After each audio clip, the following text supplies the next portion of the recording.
नमस्कार, lead India के इस वीडियो में आपका बहुत बहुत स्वागत है। दोस्तों, आज के वीडियो का टॉपिक है कि क्या एक married person live in relationship में रह सकते हैं किसी मैरिड व्यक्ति के साथ में। ये सवाल इसलिए है क्योंकि आजकल हम लोग इतने कॉल रिसीव करते हैं जिसमें ये सवाल आता है कि लिव इन में रहना मेरा अधिकार है और कॉन्स्टिट्यूशन इसकी राइट देता है कि भाई आप किसी भी व्यक्ति के साथ में आप अपनी मर्जी से रह सकते हो। तो चूंकि मैं मैरिड हूं तो क्या मैं किसी दूसरे मैरिड व्यक्ति के साथ में अगर लिव इन में रहूं तो क्या मेरे ऊपर कोई कार्रवाई होगी, और कार्रवाई होगी तो क्या कार्रवाई होगी। ये बहुत इंटरेस्टिंग टॉपिक है, आप इसको ठीक से समझिएगा। आप ठीक से समझेंगे तो बहुत क्लियरिटी मिल जाएगी।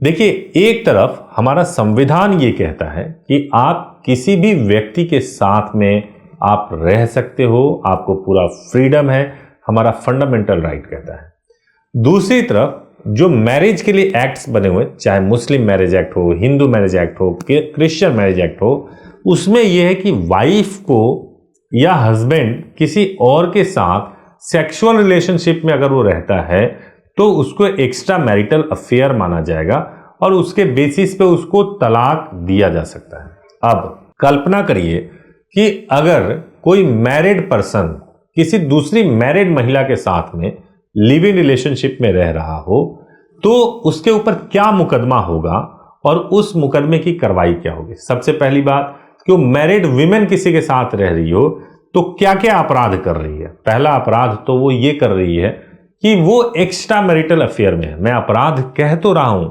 लेकिन कानून अपराध नहीं मानता। एक्स्ट्रा मैरिटल अफेयर में रह रही है तो इससे केवल इतना है कि वो डिवोर्स मिलेगा उसको, उसका हस्बैंड उसको डिवोर्स दे सकता है। दूसरा चीज ये हो सकता है कि उसको किसी भी तरीके से मेंटेनेंस और एलिमनी नहीं मिलेगा। लेकिन क्या उसके ऊपर बाइगेमी का केस किया जा सकता है? बाइगेमी का केस तो तब होगा जब वो मैरिड हो जाए, वो इस व्यक्ति के साथ में जिसके साथ तो लिव इन में रहना चाह रही है अगर शादी कर लेती है तो बाइगेमी हो गया, यानी दूसरा विवाह कर ले तो मानेंगे कि ये दूसरा विवाह हो गया, वो ऑफेंस हो गया। लेकिन अगर केवल लिव इन में रह रही है तो कोई offence as per the law नहीं है, नंबर वन। नंबर टू ये है कि क्या हस्बैंड को ये राइट है कि पुरुष के ऊपर जो आपकी बीवी को लेकर के रह रहा है क्या उसके ऊपर कोई एक्शन हो सकता है? आप रॉन्गफुल कन्फाइनमेंट का कर सकते हैं, आप किडनैपिंग का कर सकते हैं, रेप के लिए आप कह सकते हैं, लेकिन ये तब होगा जब महिला का स्टेटमेंट लिया जाएगा और महिला ये स्टेटमेंट दे कि वास्तव में उसके साथ कोई अपराध कर रहा है, जबरदस्ती बंधक बना के रख रहा है। लेकिन अगर महिला ने ऐसा कोई स्टेटमेंट नहीं दिया तो उस केस में महिला के खिलाफ या उस व्यक्ति के खिलाफ कुछ नहीं हो सकता। तो कुल मिलाकर के बात यह है कि थोड़ा लूप होल्स है। इस तरह के मामले जब हाई कोर्ट्स और सुप्रीम कोर्ट में गए तो वहां पे ज्यादातर हाई कोर्ट्स ने यह बोला है कि अगर आप किसी के साथ आप मैरिड हो और किसी के साथ लिव इन में रहना चाहते हो तो इस पे कोर्ट अलाउ नहीं कर सकती है, और ऐसा करके डिसमिस कर दिया क्योंकि आप पहले से मैरिड हो, हम लिव इन के लिए कोई प्रोटेक्शन आपको नहीं दे सकते हैं। हालांकि सही है कि कोर्ट ने प्रोटेक्शन देने से मना तो कर दिया, लेकिन अगर वो व्यक्ति इस बात को बोले कि मुझे क्यों नहीं मिल सकता क्योंकि मैं अपनी मर्जी के साथ किसी के साथ में लिव इन में रहना चाह रही हूं, तो कोई क्लियरिटी नहीं है। लेकिन अगर फिर भी ऐसे व्यक्ति को लिव इन में रहने जैसा फैसला लेना चाहिए तो कुछ प्रिकॉशंस का जरूर ध्यान रखना चाहिए। पहली बात तो यह है कि रहना ही नहीं चाहिए क्योंकि महिला का लाइफ सबसे ज्यादा अनसेफ है। अगर आप बिना डिवोर्स दिए आप अगर किसी और व्यक्ति के साथ रहते हो तो जिसके साथ आपकी शादी हुई है वो आपको किसी तरह का कोई मेंटेनेंस एलिमनी नहीं देगा, कानूनन उसको कोई दबाव नहीं बना सकते देने के लिए, और जिस व्यक्ति के पास अब रहने के लिए जा रहे हो वो भी आपसे ये कह के किनारा कर सकता है कि आप मेरी वाइफ नहीं हो। जो हमारे संविधान में ऐसी औरतों के लिए जो है वो एक शब्द जो इस्तेमाल किया जाता है वो मैं नहीं इस्तेमाल करना चाहता, लेकिन आपको उसी कैटेगरी में कानून मानता है कि आप किसी की मिस्ट्रेस हो।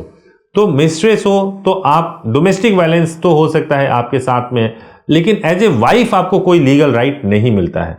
तो पहले हस्बैंड से आपको सारा राइट छीन गया क्योंकि आप किसी के और के साथ लिव इन में हो, और दूसरा जो चीज ये हो गया कि आप जिस व्यक्ति के साथ आप जा रहे हो रहने के लिए अगर उससे शादी नहीं करते हो तो आपके इस रिलेशनशिप की कोई सिक्योरिटी नहीं है।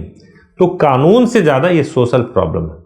लेकिन जो व्यक्ति, जो पुरुष लिव इन में रहने जा रहे हैं ऐसे महिला के साथ में, आपको एक एग्रीमेंट करके रहना चाहिए कि आप अपनी मर्जी से लिव इन में रह रहे हो, दोनों अपनी मर्जी से लिव इन में रह रहे हो, कोई दबाव नहीं है। बच्चा होगा तो प्रॉपर्टी का क्या होगा, इन सारी चीजों के बारे में एक एग्रीमेंट करके तभी साथ में रहना चाहिए। कारण उसका यह है कि कल को ये महिला अगर अपना बयान बदल दे और ये बोले कि ये व्यक्ति बंधक बनाकर के मेरे साथ रेप कर रहा था, तो जिस भी व्यक्ति के साथ वो रह रही थी उसके ऊपर 376 का केस कर सकती है और ये इसमें उनको जेल भी हो सकती है। तो केवल और केवल लिव इन के बारे में ना सोचें, केवल अच्छे पलों के बारे में ना सोचें, ये भी सोचें कि अगर कुछ बुरा होगा तो कितना बुरा हो सकता है और उसके लिए बचाव क्या कर सकते हैं।